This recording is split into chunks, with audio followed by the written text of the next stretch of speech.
સાંતલપુરના વારાહીમાં bike rally દ્વારા શિક્ષકોએ લોકોને મતદાન પ્રત્યે કર્યા જાગૃત. મતદાન એ જ મહાદાનના સૂત્રને સાર્થક કરવા માટે મતદાન કરવું જરૂરી છે. આગામી સમયમાં લોકસભા સામાન્ય ચૂંટણી 2024 આવી રહી છે, જેના ભાગરૂપે પાટણ જિલ્લામાં પૂરજોશમાં તૈયારીઓ ચાલી રહી છે. જિલ્લામાં કોઈ પણ વ્યક્તિ મતદાનથી વંચિત ન રહી જાય તે માટે તમામ વર્ગના લોકોને મતદાન પ્રત્યે જાગૃત કરવામાં આવી રહ્યા છે.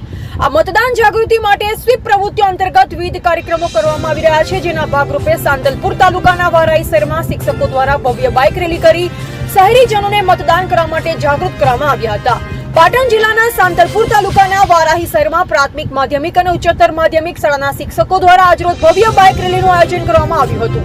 રેલીમાં શિક્ષકો દ્વારા મતદાનના નારા લગાવી જાગૃતિ માટેના બેનર્સ, પોસ્ટર્સ અને મતદાર જાગૃતિના ગીતો વગાડી તમામ પ્રજાજનોને મતદાન કરવા માટે જાગૃત કરવામાં આવ્યા. આ સમગ્ર બાઇક રેલીમાં 150 જેટલા શિક્ષક મિત્રોએ ભાગ લીધો હતો. Ashok Prajapati, AGP news India.